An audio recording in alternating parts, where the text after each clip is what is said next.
Hello, welcome to MyAirGunReviews.com. My name is Kenny and I have set up this website and dedicated it to the review of affordable air guns. We will review air rifles, air pistols, pellet and BB. We'll let you know how much fun you're going to get for your money or how much grief. We will also review some accessories, some upgrades and fixes. We'll let you know if your money is well spent or wasted on these things. So let's get started with our next review.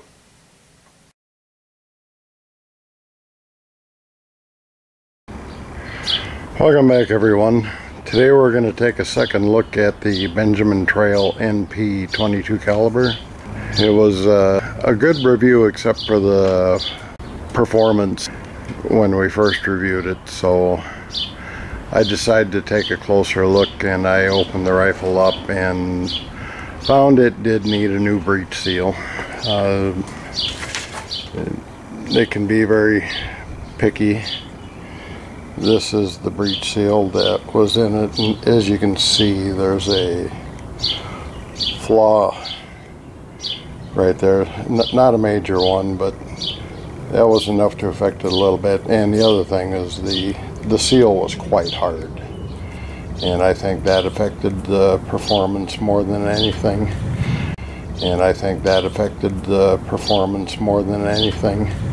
It was getting very consistent shots. You know, shooting the RWS Hobbies, it only had a extreme spread of 9.14 feet per second, and shooting the RWS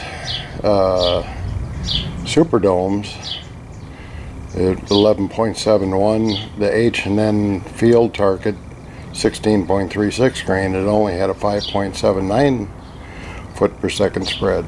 The Beam & Crow Magnums that we used for the accuracy test only had a 5.36 foot per second spread. But after opening it up and cleaning out the chamber and putting in a new breech seal, we've got some quite different results. On the alloy end, Crosman SSP 9.5 grain alloy pellets, we shrank our extreme spread by 20 feet and raised our average feet per second 19.5 feet per second.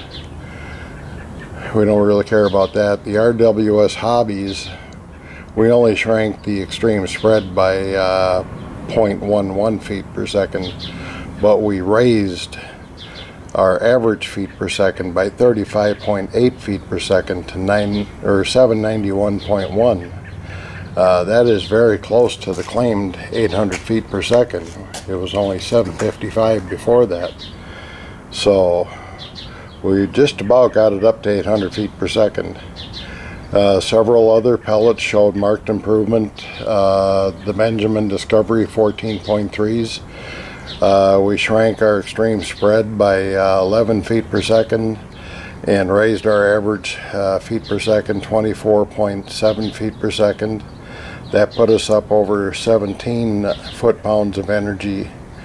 The RWS Superdomes, we shrank our extreme spread by a little over a foot per second, raised the average foot per second 15 feet per second, have our energy up to 17.41. The H&N field targets 16.36 grain. We actually expanded the extreme spread but raised the average foot per second 21.1 foot per second. That gives us 16.8 foot-pounds of energy. The JSB Diablo Field Heavy 18 grain, we actually shrank our extreme spread just slightly 0.4 of a foot per second, but we raised our average foot per second 27.5 feet and bumped that up to 16.6 foot-pounds of energy. The Beam & Crow Magnums showed the least improvement. It is still the most consistent pellet over the chronograph. We went from a 5.36 foot extreme spread to a 4.82 foot per second extreme spread. but we only gain 5 feet per second, so that still only gives us 15.62 foot-pounds of energy. But there's a lot of good pellets out there that give us over 17 foot-pounds of energy. The JSB Diablo Field Heavy is the one that I've been target shooting with. I seem to have the best luck. That gives us 16.6 foot-pounds of energy. And once I decided that the rifle was up to power, I did a couple of mods. I put a weaver rail on the bottom, which I have to take off and readjust because it's sitting at an angle. That's why it's sitting on the board. It's cocked just a little bit. And we moved our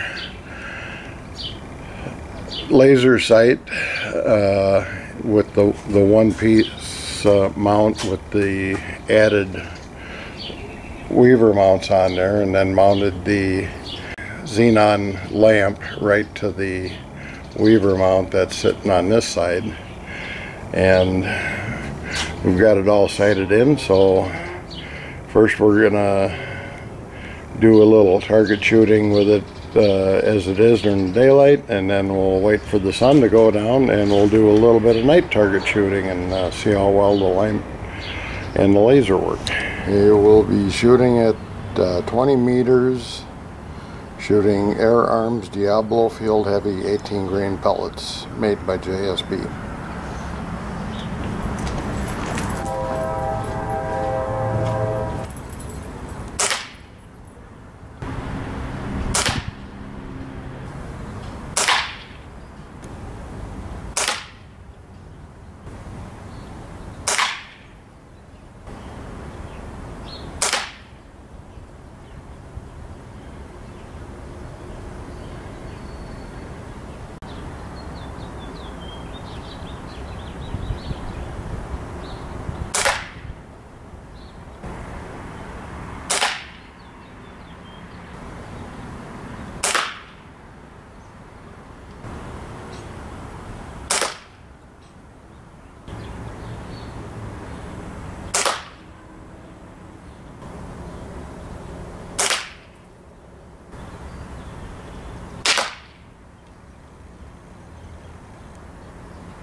Okay, this is our 10-shot group.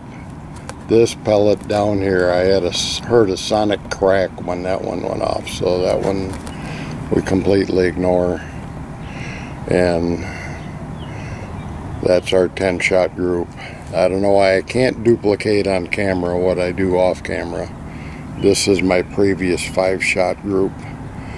I got 2 pellets in this hole, 3 pellets in this hole. And but it seems like I can never duplicate it on camera, but that's still for a 10-shot group. Most of them are right in here. It's getting more accurate the more I shoot it.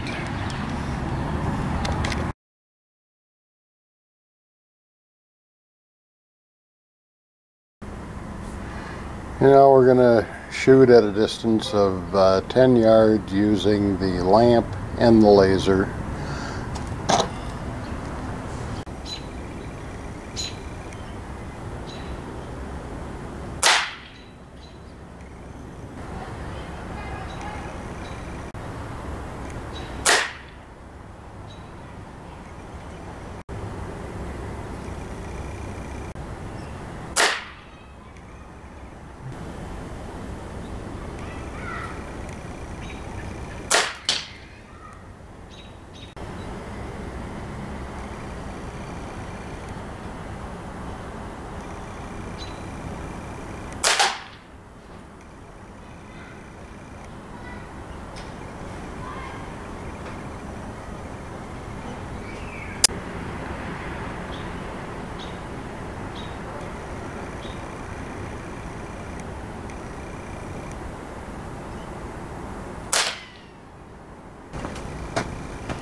Looks pretty accurate. Well, we have managed to turn this from a 15 to 16 foot-pound air rifle to a 16 to upper 17 foot-pound of energy air rifle, giving it a lot better kill power, and it's very stealthy with only 96 decibels. Only weighs 8 pounds without the extra toys. One thing I forgot to mention about this air rifle in the first review was the composition of the stock. It's composite, but the back part of the stock is pretty much solid. It's pretty heavy. Noticed that when I took the rifle apart. You know, it's sad that we again had to break another rifle down and rebuild it and put in a new piston seal, but it does come close to the 800 feet per second now. It's pretty accurate, and these toys work really nice. The lamp is very bright. You can see how it lit up the target at 30 feet. The laser, it's real accurate. It's not a bad dot for 30 feet. So all in all, we've turned, you know, this pretty mundane air rifle into something pretty cool. Now all I got to do is go back in and reset the weaver rail on the bottom so the bipod sits on straight. It's a whole lot nicer rifle now. It's a whole lot more fun, a whole lot more accurate. So this is my final review of the Benjamin Tral NP 22 caliber. Thank you for watching.